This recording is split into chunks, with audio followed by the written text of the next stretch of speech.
Learning to quiet your mind that can help you relax and enjoy a more stress-free life. Joining us with tips on being mindful is Dr. Rob Robinson, Clinical Director of Family Care Counseling Associates in Wilbraham.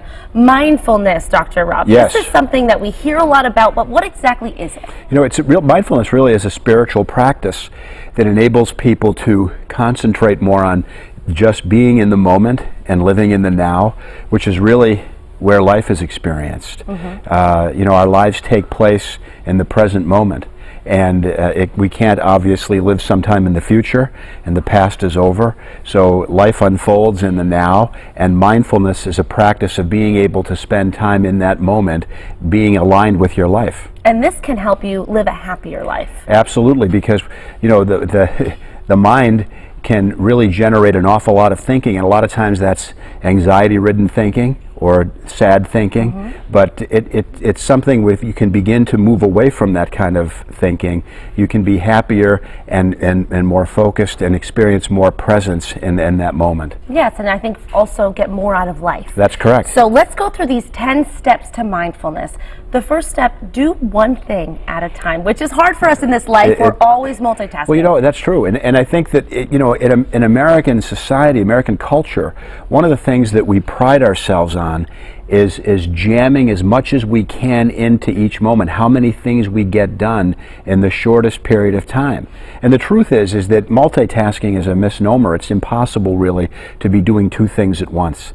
So the brain can only concentrate really on one thing, and really trying to be just doing that one thing, whatever it might be. It might be speaking to somebody, it could be folding laundry, it could be, you know, writing a report, it could be, you know, just reading a book, but just trying to be in just that moment, just at that one thing. And while you're doing that one thing, it leads to the next step, which is to do each thing slowly and deliberately. Right, so that you're not racing through it, actually trying to get to the next moment, thinking about what happens next, but to really deliberately and slowly see yourself going through the paces. Even it might be walking upstairs or washing your hands, or, you know, whatever activity you're engaged in, to try to slow the process down and experience it and deliberately feel the sensation of the activity. Which I think is something that we talk about a lot when it comes to texting and driving.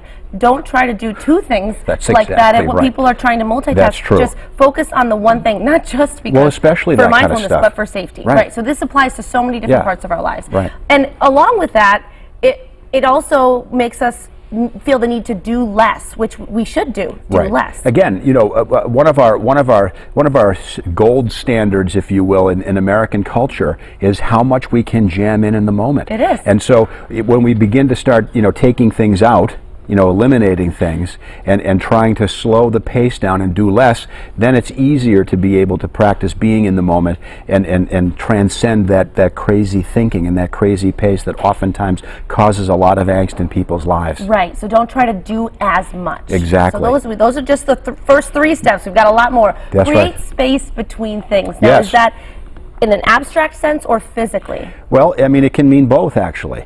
You know, spaciousness, again, is a form of spirituality. That you know, when you create room for things and you create space for things, it enables you, again, to be able to shut down the mind a little bit more. It enables whatever activity that you're in to be able to be more, to have a more focused experience. So spacing is a huge piece. Making space for things that happen in the moment is huge. Right. Just allowing it to be is also an example of spacing. You know, just allowing things to happen. It might not mean you accept it necessarily from the standpoint of being mistreated, for example, but it's there, so it's best to bring your full consciousness into dealing with it. So basically, space is always better than clutter.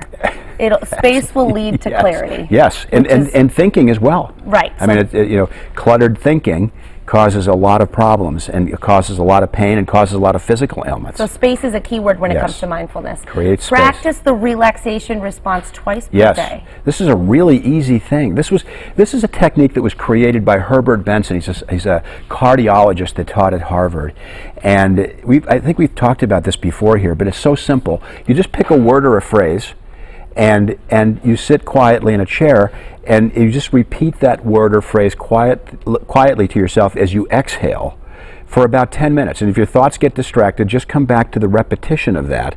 And you can read about the effectiveness of this because there's so much science related to it. But it's in a book called The Relaxation Response by Herbert Benson. Great book, talks about that little technique and what the medical benefits are to practicing that twice a day. Interesting. It's fascinating. It really is. A short amount of time, and pick a phrase that's just positive. it could be like the word one, or it could be, you know, relax or whatever, and just sit there quietly and repeat the word to yourself as you exhale. And if your thoughts get distracted, and they will if you're not used to doing this, absolutely, just try to quietly come back to the repetition and just do that for 10 minutes, and you notice after you begin practicing this, all systems begin to kind of become quiet and shut down. Wow, we're only halfway through the tips now, the steps to mindfulness. Yes. So doing all of those, we're going to come back in just a little bit. We're going to talk about the next 5 tips, steps to mindfulness. Absolutely. Thanks so much, Dr. Rob. We'll Great. be right back. Thanks. We're back with Dr. Rob Robinson, Clinical Director of Family Care Counseling Associates in Wilbraham. We're talking about 10 steps to mindfulness, which is something we really need to talk about in our culture. We do. We are insanely busy, and our minds never stop. We're always engaged in something, and never having the ability to be able to shut that down and try to be more mindful of being in the moment. It can be a real torment if you're not able to do that. Yeah, absolutely. So we've already covered the first 5 steps. Let's pick up on step number 6, which is you encourage people to ask themselves, what type of relationship do I want to have with the present moment? I mean, that's a great pointer. In other words, it's a great thing to think about throughout the day. You know, we talked earlier about the fact that life unfolds, and so things just happen. I mean, we have no control over many things that happen, obviously. It just is there, right? And so it's a great thing to stop and ask yourself during the day, especially if you start beginning to get nervous or upset about something, what type of relationship do I want to have with this moment? You know, do I want to be in conflict with what is? Do I want to be in conflict with my life, because the only place you can really live your life is in that moment? So it's a way of creating an alignment with your own life, really. So asking yourself, what type of relationship do I want to have with this moment, brings our full awareness into it, and at least it gives us a choice about where we want to be in that time. Yes, and I think that's something we can all use in difficult situations too, to help us change our perspective. Absolutely. It leads to less reactivity and then more conscious thinking about what we're doing. Right, which can really improve our quality of life. This next one, I think, is something that I see every single day. People that aren't present when they're speaking to someone, that are either checked out on their phones or completely oblivious to what's happening. You know, I was thinking about this when I was writing up these points, and you know, one of the things that I think is great about, for example, working with you guys, you and Seth on the show, is that when we're talking, you guys are really present in these interviews. And so that is something you can't fake. It's very real, and it makes the whole experience so much richer for everybody that's here. And you know, one of the things you can always tell is when you're talking to someone, whether they're really present or not when you're talking to them. You know, sometimes people have that kind of glazed look, like you know that they're really not there. And so, you know, one of the I think the most important practices between people is to be able to be fully present and engaged when someone's speaking to you and they're sharing something with you. And that's a great place to be asking yourself, you know, what type of relationship do I want to have with this moment and with that person?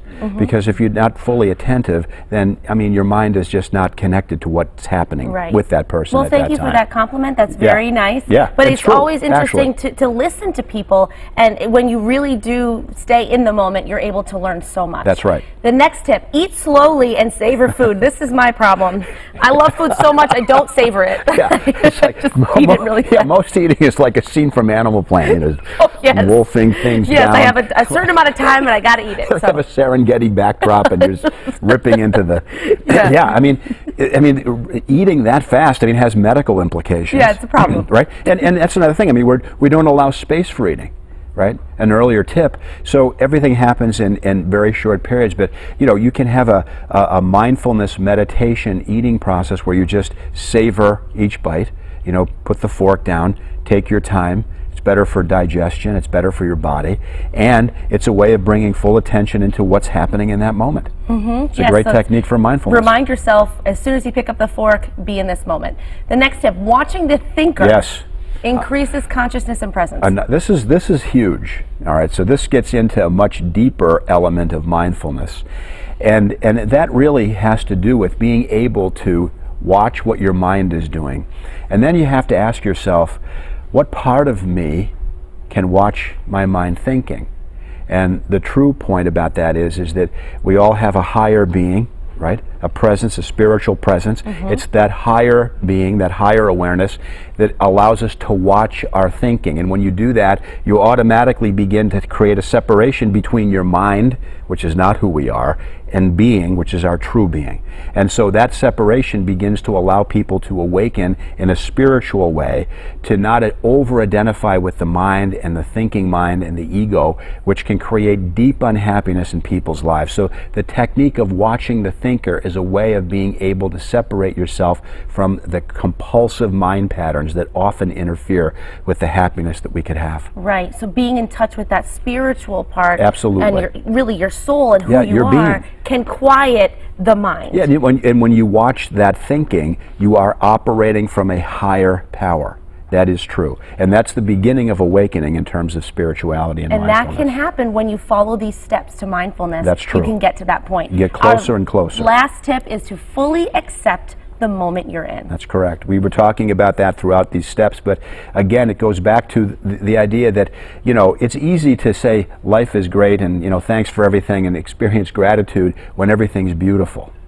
But, you know, it's much more difficult when life presents challenges that create a lot of turmoil for us. Yes. But we have to be as accepting of those moments in order to be able to use being and to deal with those things, and not to be in reactive, compulsive mind patterns. Life is just going to unfold, and adversity, when we experience adversity in the moment, that is an opportunity really to be able to experience higher levels of awareness and consciousness, because you can bring full presence into adversity.